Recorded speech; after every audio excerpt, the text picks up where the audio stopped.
Hello students, welcome back to my YouTube channel this side Gaurangi Pundir. और आज के video में हम कवर करने जाएंगे क्लास 12th की लीगल स्टडीज़ की यूनिट नंबर 3 का part B which is law of टॉट। सबसे पहले टॉट लॉ होता क्या है? टॉट essentially means a wrong. It is derived from the Latin word totum which means twisted or crooked, यानी कि कुछ भी गलत करना। In law, according to the law, tort is defined as civil wrong or a wrongful act. Highlight this word civil wrong. No criminal wrong or criminal cases are handled in tort. सिर्फ civil cases tort law में आते हैं.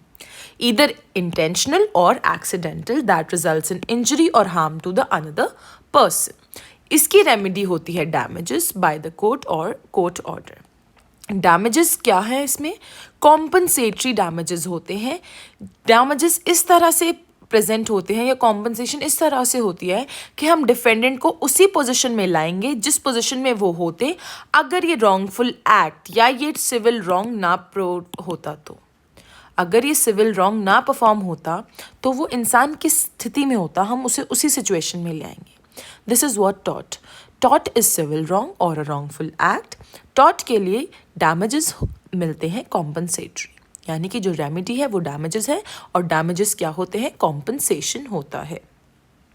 Now kind of wrongful act under taught law is of intentional, negligence and strict liability. सबसे पहले intentional, battery and assault, false imprisonment, trespass to land and chattels, conversion, unlawful harassment and defamation. Negligence is of three types: duty of care, breach of duty of care, and harm to the claimant. And strict liability is the third one. Now, first video में हम पढ़ेंगे intentional and its types. Second video we'll be covering negligence and strict liability. Now, what is intentional tort? Intentional taught नाम से ही पता चल रहा है which is done on purpose. Intentional taught में डिफेंडेंट का कोई पर्पस था, उसने जो इंजरी करी है वो जानबूझकर करी है, किसी इंटेंशन की वजह से करी है। That is what is called intentional टॉट। The claimant must also show that he or she has suffered a particular consequence of the injury, यानी कि ए एंड बी पर्सन के बीच में टॉट लॉ केस चल रहा है। ए पर्सन ने कुछ भी डैमेज या फिर कोई भी इंटेंशनल टॉट करा है, ऑन पर्पस करा है इंटेंशनली, तो उस पर्पस का बी पे क्या कॉज हुआ है, क्या कॉन्सिक्वेंस हुआ है, क्या हार्म हुआ है, वो ज़रूरी है। बी को हार्म दिखाना, जो उसने सफ़र करा है वो दिखाना ज़रूरी है। The defendant action cause the injury, ये इम्पॉर्टेंट होना चाहिए कि ये जो ऑन पर्पसली एक्शन हुआ है, इस एक्शन की वजह से क्या इंजरी हुई है। एक्शन एंड रिएक्शन दिखाना ज़रूरी है। इंटेंशनल टॉट काफ़ी टाइप्स के होते हैं, जैसे कि battery assault, false imprisonment, unlawful harassment, invasion of privacy etcetera. तो आज हम सबसे पहले पढ़ते हैं battery and assault. Now this is not that battery which you fit in remote cells and etcetera, वो वाली बैटरी नहीं है ये टॉट लॉ वाली बैटरी है। टॉट ऑफ बैटरी होता क्या है? It occurs when the defendant shows an intentional and direct application of physical force of the claimant with the intention to cause harm or offense. Physically हम forcefully किसी को मार रहे हैं, जैसे कि intention and causation ज़रूरी होता है tort of battery में, and act of touching can also vary which involves physical contact. You can see in the picture too that a person is hitting another person. Here there is physical force involved. This is tort of battery. This physical force involved is tort of battery. यहाँ पे intention भी था और causation भी है, तो जब intention और कॉजेशन दोनों साथ में होंगे तो ही tort of battery अकर करेगा। Now what is assault? Assault occurs when the defendant intends to create a reasonable feeling of the fear in the claimants regarding an immediate harmful or offensive physical contact. यानी कि picture number 1 में आप देखिए कि यहाँ पे जो दो पर्सन हैं A and B, they are debating on something और they are fighting on some topic. तो यहाँ पे जो बी है he is pointing out a finger on A. तो he is doing in a certain way कि मैं तुम्हें मार भी सकता हूँ, तो वो मारा नहीं है, बट आप फियर प्रिवेंट कर रहे हैं अंदर, कि फीलिंग ऑफ फियर है कि मेरे को हार्म हो सकता है. This is what is called assault. इसमें कुछ एग्जाम्पल भी दे रखे हैं आपकी एनसीईआरटी के अंदर.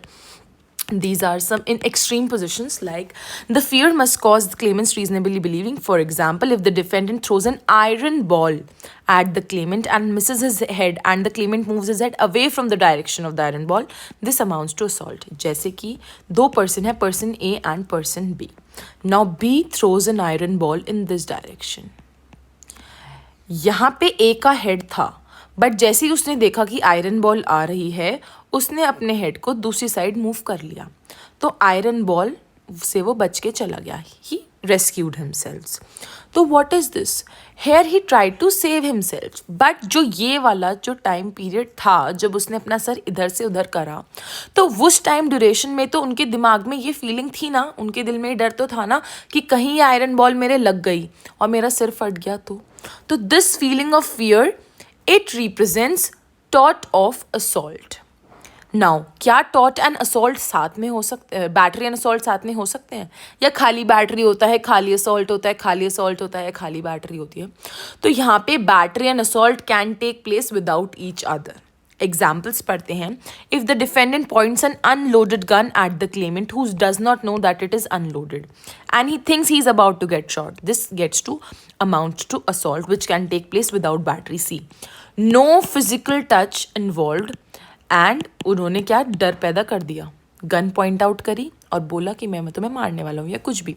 तो सामने वाले इंसान को तो ये नहीं पता ना कि गन में बंदूक में गोली नहीं है, तो वो तो डर जाएगा. तो यहाँ पे फीलिंग ऑफ फियर तो हो गया, but there is no battery involve because there is no physical touch. And second example में, for example, someone may hit another person from behind. जैसे कि पिक्चर में ही आप देख लीजिए, यहाँ पे ही इज पॉइंटिंग टूवर्ड्स हिम. अगर ये पीछे से वार करता तो क्या पीछे से उसको पता चलता इंसान को कि ये मारने वाला है? तो जब पता ही ना चलता तो फीलिंग ऑफ फियर पैदा ही ना होती, तो असॉल्ट तो होता ही ना. तो यहाँ पे क्या हो जाता? बैटरी हो जाती, बिना फीलिंग ऑफ फियर कि आपने किसी को फिजिकली हार्म कर दिया. This is what battery and assault means. Third is false imprisonment. Imprisonment पता है, जब आप किसी को एक एरिया में कन्फाइन कर देते हो, बाउंड कर देते हो, रिस्ट्रेन कर देते हो. और फॉल्स इम्प्रिजनमेंट क्या होगा?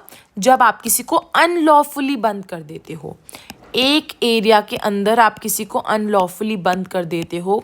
This is called false imprisonment when there is an intent to unlawfully confine or restrain the claimant a bounded area and when the act causes the claimant to knowingly confine or restrain in a bounded area unlawfully. For example, the defendant intentionally locks the claimant in the classroom without having the legal authority to do so. The claimant know that he is trapped. आपने prank करने के चक्कर में एक बच्चे को class में बंद कर दिया और भाग गए. नाउ आपने उसको एक एरिया के अंदर बाउंड कर दिया है, बंद कर दिया है, कन्फाइन हो गया, वो रिस्ट्रेन हो गया, उस जगह से बाहर तो निकल नहीं सकता क्योंकि बाहर से बंद कर दिया आपने, और उसे पता है कि वो ट्रैप हो गया है. This is what is called false imprisonment. क्या आपके पास अथॉरिटी थी उसको बंद करने की, लेकिन आप उसके बावजूद भी आपने उसे रूम में बंद करा. This is what is false imprisonment. यहाँ पे कुछ एक्चुअल केसेस में ये भी होता है कि हार्म सफर्ड बाय क्लेमेंट वो सब्सिट्यूट भी हो जाता है क्योंकि अवेयरनेस नहीं होती. यानी कि जो पर्सन कन्फाइन हुआ है उसको पता ही नहीं है कि वो ट्रैप्ड है, बट वो एक्सपीरियंस कर लेता है उस हार्म को, तो तब भी फॉल्स इम्प्रिजनमेंट एप्लीकेबल होता है. एंड इम्पॉर्टेंट चीज़ ये है कि that the claimant should not be trapped willingly and कंसेंचुअली.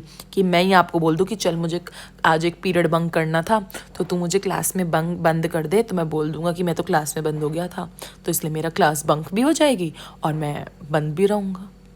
तो यहाँ पे वॉलंटियरली अगर आप किसी को बोल रहे हैं कि वो आपको रिस्ट्रेन कर रहा है तो फॉल्स इम्प्रिजनमेंट अप्लाई नहीं होगा.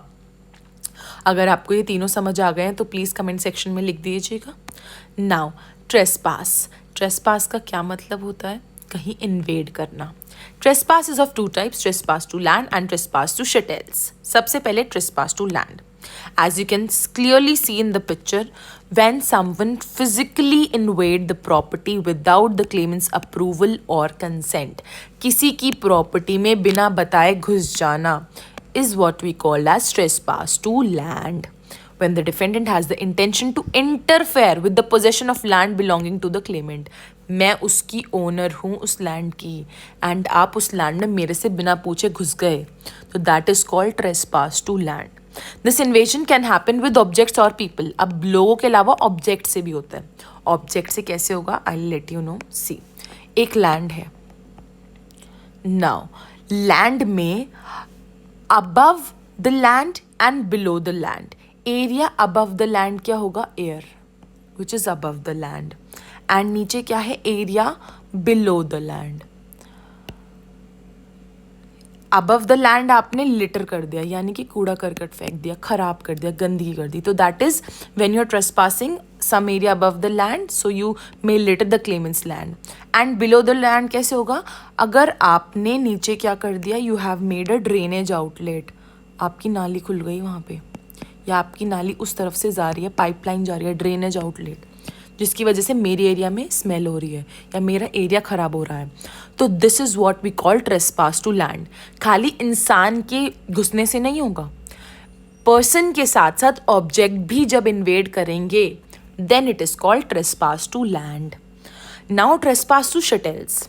अब शटल्स होता क्या है, as I have already mentioned, movable personal property is called chattels.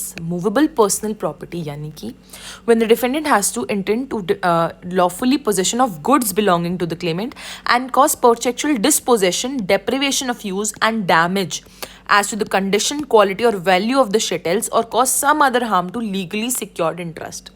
Simple example लेंगे. सबसे पहले पर्सनल प्रॉपर्टी क्या होती है, जो आपकी खुद की होती है. मूवेबल क्या होती है, that can move from one place to another. तो एग्जाम्पल लेंगे हम कार का.